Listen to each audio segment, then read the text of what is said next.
Hello. It's Tuesday. Check my sound. Hello, hello, hello. It is Tuesday. Let's get some things going.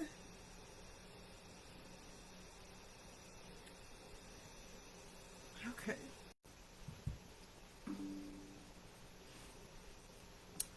So,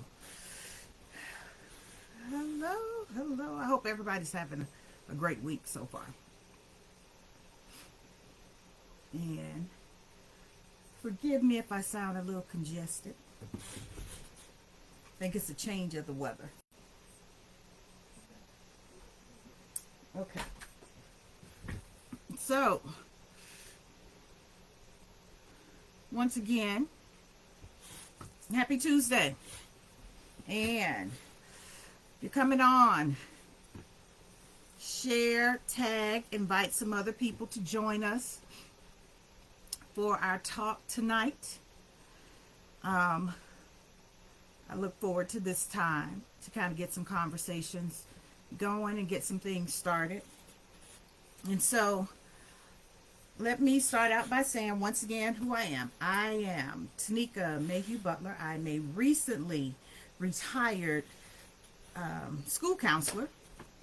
And upon retirement, one of the things I wanted to do that was near and dear to my heart, I started a consulting business, Kendall Autism Support Consulting, where I provide trainings for families, trainings for educators and businesses. I support families as well on this autism journey. And a big part of the why I made the transition to consulting. I am the parent of a 22-year-old daughter on the autism spectrum. So my husband and I have two kids. We have a 23-year-old son, and we have a 22-year-old daughter. And Kendall is on the autism spectrum. She also has a diagnosed intellectual disability, along with ADHD as well. So as we matriculated through, the school system and just, this journey, this autism journey, I kind of realized that there were a lot of moments where we felt like we were alone. Conversations and situations that we were dealing with, no one else was dealing with, and really no one was talking about it. So I wanted to, I started having the live talks because I wanted to get conversations going. I want to help families who are feeling isolated. And by having these talks, the conversations are starting. The conversations are starting if a family member, to someone is showing, symptoms, or not symptoms, characteristics that are possibly showing that individual may be autistic, that we are, not sitting back. The worst thing that we can do when we believe someone is on the autism spectrum is to sit back and do absolutely nothing. That's the worst thing we can do.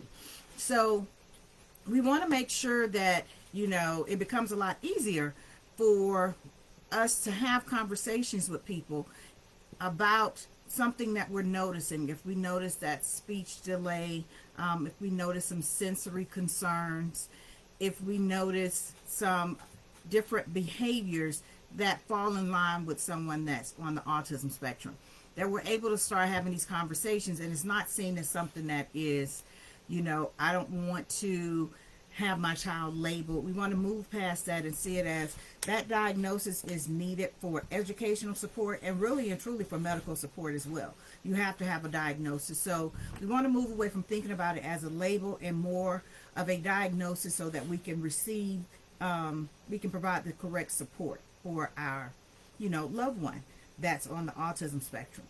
So that is why I started having these conversations on Tuesday, because I want to make sure that if we're saying some things, that we're moving forward and we're saying some things. So, give me a second.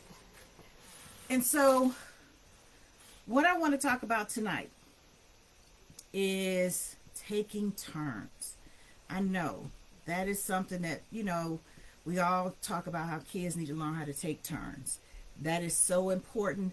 And even though all children need to learn how to take turns, it's very important that we remember that individuals on the autism spectrum may not, naturally know how to take turns. It's going to be something we have to model. It's going to be something that we have to teach. So we want to make sure we're actually teaching and modeling taking turns. That is something that may not come naturally or, organically for someone that's on the autism spectrum. So what we're doing when we, teach taking turns, when we teach the whole idea of taking turns, we're working with that individual on patience, which is so important. We are working with them on, believe it or not, communication skills. And that's because they learn that back and forth, and that's how conversations go with, individuals communicating back and forth. So taking turns is more than just, hey, let that person play with your toy. It's really life skills. And with those life skills, it may not come naturally for someone that's on the autism spectrum. So we're going to have to make sure it's something we work on and we actually teach. And so a lot of times, there are different skills and we know what we need to do as parents, but sometimes we get caught up in thinking about more of what the school needs to do. And it's a two-way process. It's not just totally on the school. It's something that we need to work on, and it's something that, yes, at school, that they should be working on. So when we think about taking turns, understand it's more than just about sharing that toy. It's really teaching impulse control. It's teaching how conversations go back and forth. It's teaching a social skill. So we want to work on it and make sure we're practicing how to, show how to take turns. And so when I say practice, what are some things we can do? So let's start with, if we're starting to practice this skill, and we can start when they're young. One of the things we always hear is share the toy. We want kids to share the toy. Now, let me just say, and let me be very honest. There were moments, I mentioned earlier, we have two kids. They're now, Kendall is a young adult and her brother is a young adult as well. She's 22, he's 23. I will admit there were moments when life was easier to just buy two of the same item, and both of them had their item and move on from it. However, we also made sure that we taught them how to share. So yes, there were moments when, hey, it's easier to just get, two gaming systems, that type of thing. And we really didn't do a lot of gaming early on. So I'm just saying gaming systems because I know that's a popular thing. But we also taught them to take turns. We taught the importance of that back and forth, that sharing. So understand it's not just a skill that may come naturally. So what may have come naturally for Kendall's brother did not occur naturally for Kendall. And it's something we still have to work on. And so when we work on it, we understand that first thing we have to do is model what we want to see. Hey, sister. We have to model what we want to see. What do I mean by that? If we want to make sure we are teaching our awesome babies how to take turns, because it's so important. It teaches impulse control. It teaches waiting. That's a big thing. Learning how to wait. We've got to model that behavior. What do I mean by that? We've got to make sure that we are modeling taking turns. That we are saying, oh, it's not my turn. It's your turn. Now it's my turn. That we're using the verbiage to let them know that this is a skill that we want to work on. So we've got to model. And I know being a parent, we've got to model everything we do. But we've got to be very, very intentional when it comes to our awesome babies, that we are teaching skills that we want them to pick up on. We cannot just assume that that skill is going to come naturally to them, because it comes naturally to everyone else. And so taking turns is one of those things. We want our kids to have that patience, to have the ability to wait, because those are things that are so important in life. So we've got to make sure we're modeling, taking turns. And in modeling, taking turns, that also means using those words. And something I like to remind everyone is parenting with positivity. So when I say we're using the right words, we're using words like, it's your turn. Kendall, it's your turn. It's my turn. So that they are understanding what we're saying, that they've got to wait for a moment. Now, in taking turns, we're also teaching them waiting.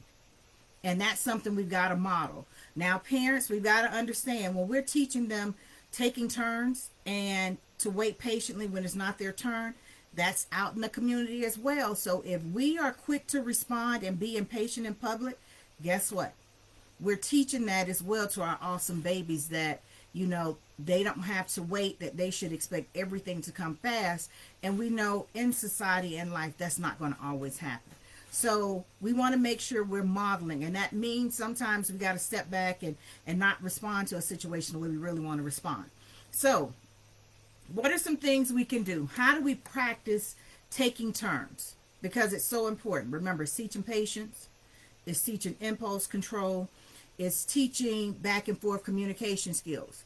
One thing in particular, when you start practicing, you're modeling what you want them to see, start with just yourself and that child. If you start with too many people, it can become confusing. So we want to make sure that when we're starting that whole thing, that we're keeping it limited, going just with yourself and that child. It's my turn, it's your turn, so that they don't become confused. Now, what's one of the things you can do? Coloring. All children love to color, whether it's with a crayon or a colored pencil or a marker. An idea is to, you know, get two pictures, or you can have one picture, but you have one crayon or one marker. And you have to share that one crayon or one marker.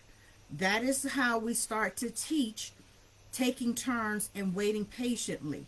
You color something on the picture with that one crayon or one marker, and you say, it's my turn, and then you give it to them and let them know it's your turn, and that then they're able to use that same crayon or marker to color on the picture.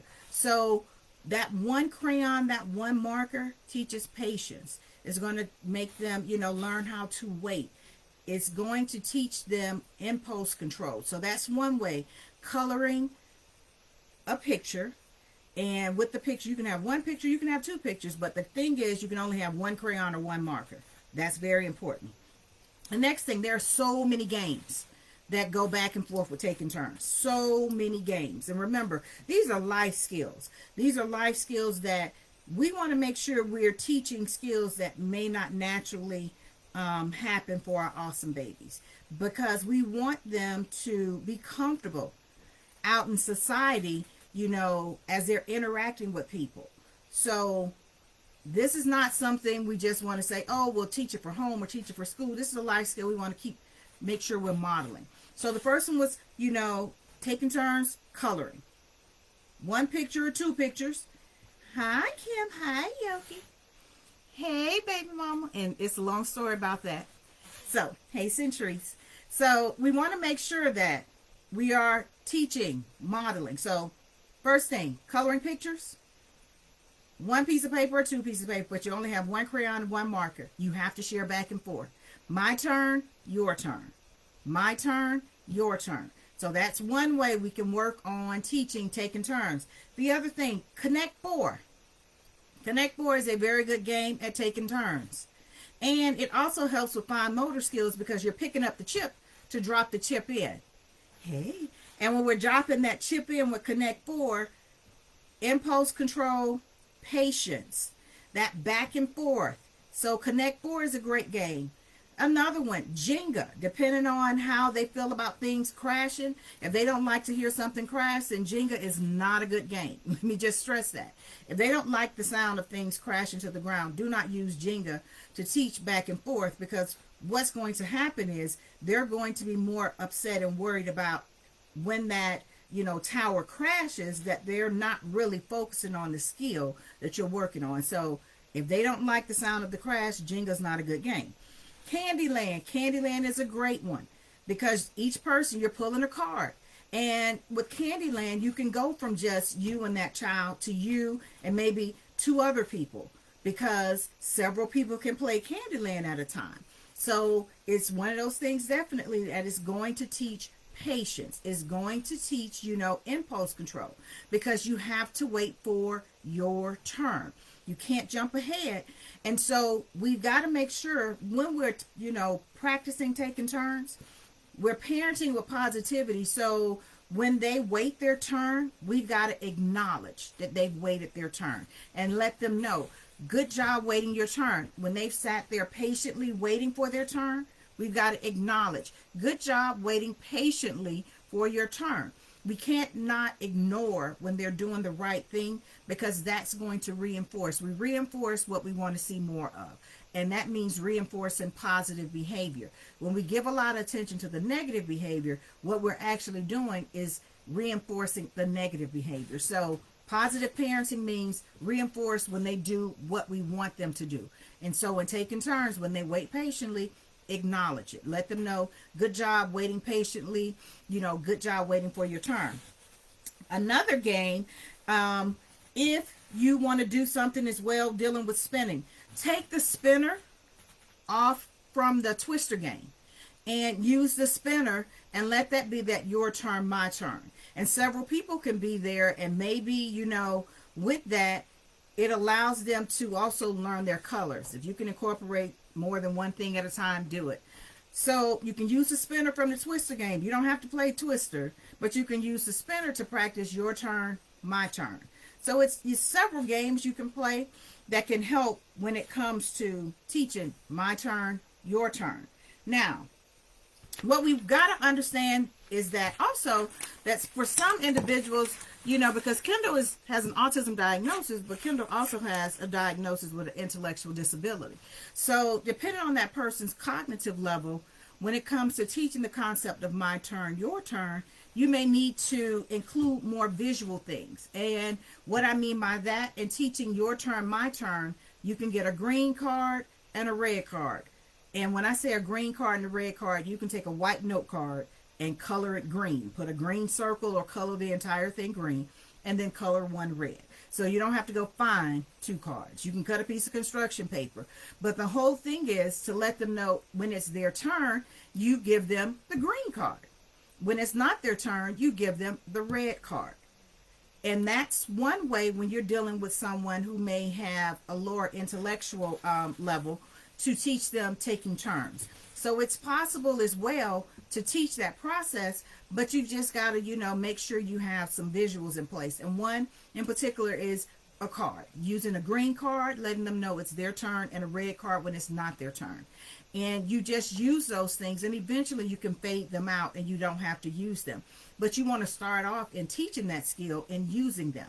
And remember, because we're parenting with positivity, we reward with words when we see them doing what we're asking them to do. So that's one thing to keep in mind. Another way, puzzles. A lot of people work on puzzles. Sometimes people work together all on one puzzle, but you could take that puzzle and it could become, okay, you put the piece in the puzzle and then I'll put the piece in the puzzle. And that gives that, once again, that back and forth of patience, waiting, and it encourages that back and forth when it comes to communication as well, because that's something we want to encourage, and that's something that taking turns also helps. So when you're dealing with someone that may have a higher cognitive level that's on the autism spectrum and you want to work on taking turns, you can do things like, narrative stories. What do I mean by that? Someone starts a story. We see this a lot when people play little camp games or whatever. You start a story, and then the next person adds to what you said in the story. Then the next person adds to that. So that requires taking turns. That requires patience. And for someone with a higher intellectual level, it requires active listening, because they've got to make sure they're listening to what is being said from the previous person so they can add their part to the story. So there are ways to teach taking turns for someone that has a high cognitive level and someone that has a lower cognitive level. But what we've got to make sure is that we are actually working on that skill because it may not naturally come for individuals on the autism spectrum. And it is such an important thing that we want to make sure they have a part of who they are, because it's a life skill. It's going to help them when they're out and about in the community and you're in line at the grocery store and they have to wait for their turn. We've got to wait until it's our turn to check out. So that's what that skill comes into play in everyday life. When we're, out and about and we're getting something, let's say we're at the movie theater, we've got to wait for our turn. So it's not just, in the house it's something that they're going to use. No, this is a life skill of impulse control, waiting patiently. And then that back and forth as well helps with communication skills. So we want to make sure that we're thinking about, this is not just a home thing. This is not just a school thing. This is not just we're playing games. This is a life skill we know we've got to make sure we're working on so that they have the patience. Now, higher cognitive levels, lower cognitive levels, and I talked about the visual with the car for the lower level cognitive individual. You can also use a timer, and you can use a little simple timer. You can use, they have them in the Dollar Tree. I'm not sure, some people may not have a Dollar Tree, but you can find a little simple egg timer, and that's that back and forth of your turn, my turn, and that may really come in handy with a toy when we really want them to learn that they've got to share toys and that they're going to be able to play with the toy, but they've got to wait for their turn. So if it's, and I'm just saying a Hot Wheel car, and you make sure it's one Hot Wheel car. And I did say before, believe me, there are moments when I promise you that we bought two of the same thing because, yes, I just didn't have it in me because we're human. However, that was not something we did on a regular basis because they had to learn how to share. Kendall had to learn how to take turns, and that was something we had to make sure we were modeling at home and not just always buying two of things. So, as I digress, because that is real life parenting, I'm not telling you that it's going to always be teach taking turns. Sometimes to keep peace, you're going to buy two, and I get it.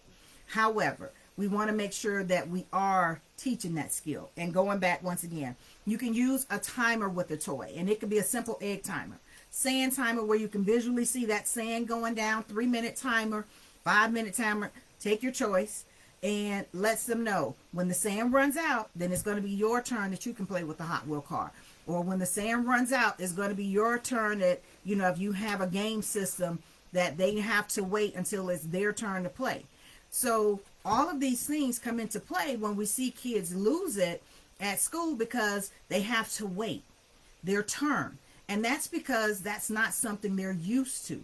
You're used to when they ask for something, they always receive it. So if we're not teaching it at school, it becomes a major thing. So we want to make sure we're teaching it at school. Teaching it at home. So in school, it makes things easier, and it's going to make things easier for you at home as well. So teaching it teaches impulse control. It teaches patience. It teaches them that, they have control over themselves. And the more we can give them that independent feeling, the better off they're going to be, because that's what the goal always is: independence. Independence, independence, independence. And to make sure that we are all, living this inclusive life, you got to take turns. If we didn't take turns, it will be total chaos all the time. And that's not what we want. So in backtracking, taking turns, model taking turns. You're in the kitchen cooking, and that person is there. You can tell them, okay, you're going to add the first ingredient, which means they have to wait. And then the other child is going to add the next ingredient. That is that waiting, that patient, that impulse control. They don't get to do everything. They've got to wait their turn. Another thing, going back over again, coloring. You're going to make sure, when you're teaching this skill, that you have that picture, but you only have one crayon or one marker. It's your choice. But you have to show them that it's my turn to use the marker. Now it's your turn to use the marker. So that's how we can do things. There are several games that we can use. Candyland allows us to bring other people in other than just yourself and the child, and they have to learn to wait their turn. Connect 4 is a game they have to wait their turn, and you can just do it with you and that child. I mentioned Jenga. Jenga helps with fine motor skills, but if that child does not like the sound of something crashing, Jenga is not the game. But for them, if they think it's okay when it crashes and it doesn't bother them, then hey, you can use Jenga for back and forth, because only one person can pull out a log at a time. The next thing is when you're dealing with someone with a lower cognitive level and teaching that my turn, your turn, green card, red card. If they have the green card, it's their turn. If they have the red card, that means they have to wait because it's not their turn. And when they try to go out of order, you just want to let them know it's not your turn. You've got to wait. And when they wait, remember, parenting with positivity, we acknowledge, thank you for waiting. And I know you may feel like, I don't want to have to keep saying that, but we've got to make sure we're reinforcing behaviors we want to see. When we reinforce the negative, we're going to see more of the negative. Now, all of this is a process. It takes time. But one of those things is if you're working towards it, you'll start to see some things change. And of course, as kids get older, things change as well. That's like any child, whether they're on the spectrum or not. So you can use the color cards for someone with lower cognitive level. You can use that simple egg timer, 3 minutes, 5 minutes. They come in different numbers when it comes to the sand falling. Someone with higher cognitive, story time. Include, they have to listen and they add to the story as you move around a group of other students. But it's so important that we make sure we are teaching this skill and not just assuming that our awesome babies are going to pick it up. It's a life skill. And that life skill comes into play. You notice I keep taking my glasses off. They keep fogging up. It's because I'm getting hot. But that's a whole nother story. The light is making me hot. So the light is making me hot and I just turned 50. I think that's all coming into play together. And so, we want to make sure we're teaching those skills, because in teaching those skills, what happens then is when they are in the store and we have to wait in line, they're able to wait in line patiently. So teaching, taking turns with kids on the autism spectrum is a life skill. It's not just a school thing. It's not just a home thing. We can't always just buy 2 of something, or if it's 3 kids, 3 of something. We're going to have to make sure we're teaching that skill, because that is how life moves. Life moves about with us having patience and impulse control.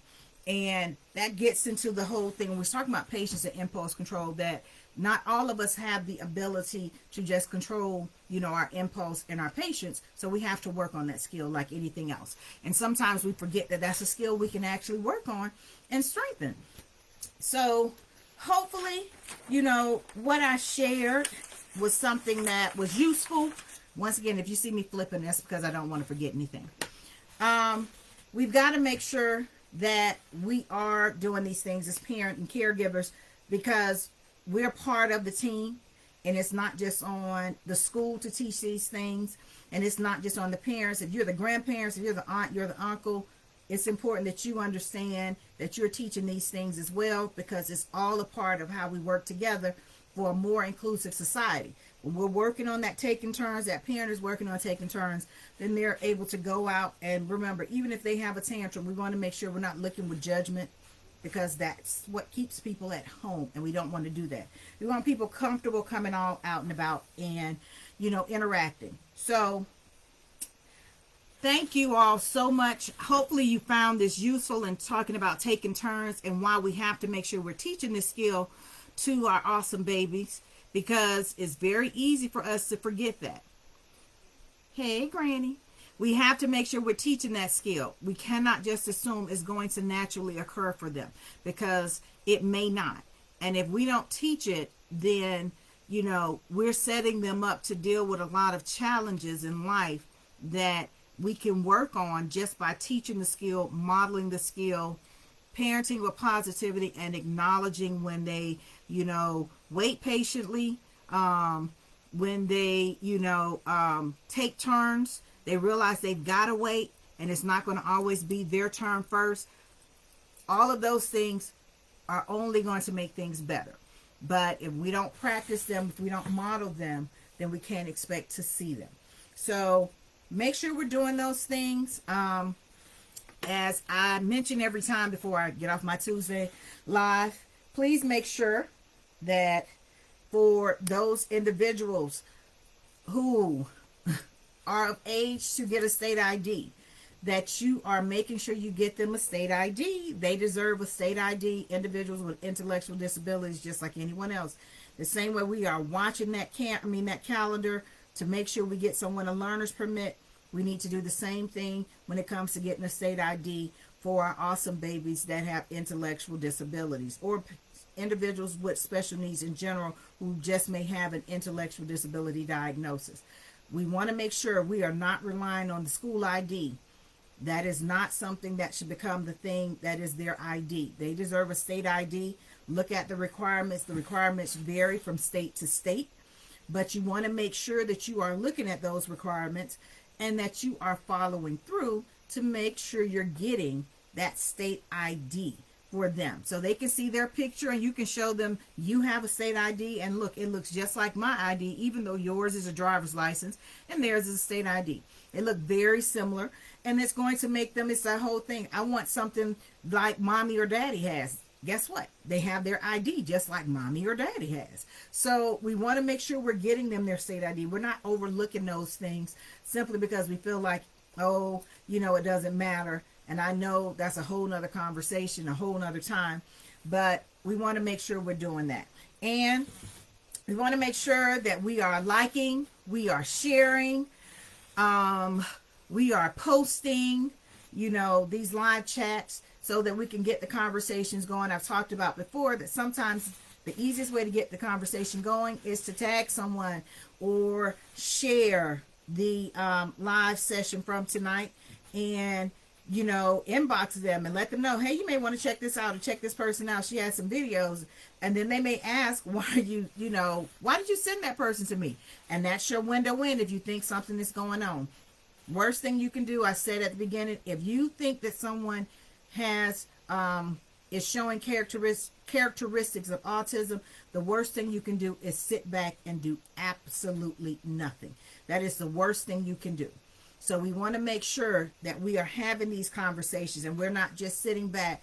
Even if we feel like that person may be in denial, you can say, I tried to have a conversation and maybe they didn't listen, but keep trying, because the longer they, put that diagnosis off, then what happens is the longer that child is able to be supported the best way they need to be supported. And that's what it's all about, getting them the right support. So move past thinking about a label. We need the diagnosis for education support, and we need it for medical insurance for support for different forms of therapy. So it's not a label, it's a diagnosis, and that diagnosis is going to make sure we can treat them the best we can, provide the best support by making sure they get the right type of therapy, because what we may be doing now may not actually be helping. It may be causing more challenges for that child down the road, because we're not interacting with them as if they are neurodivergent. We're interacting with them as if they're neurotypical and that they just aren't listening to you. And it may be more going on than that. So thank you all again for joining me. Those of you I see over here, I'm looking through. Just give me a second to make sure that I see acknowledge people. So yes, thank you all for joining me tonight. Once again, like, share, invite some people for next week, but I'll be back next week to have this conversation again, because it starts with conversations. And if we don't have the conversations, we are not going to move to a more inclusive society. And that's what the goal is. Inclusion and independence for our loved ones that are on the autism spectrum. So make it a great one. Thank you again, everyone, for joining as I'm looking through again. And I will see you all next week. Have a great one.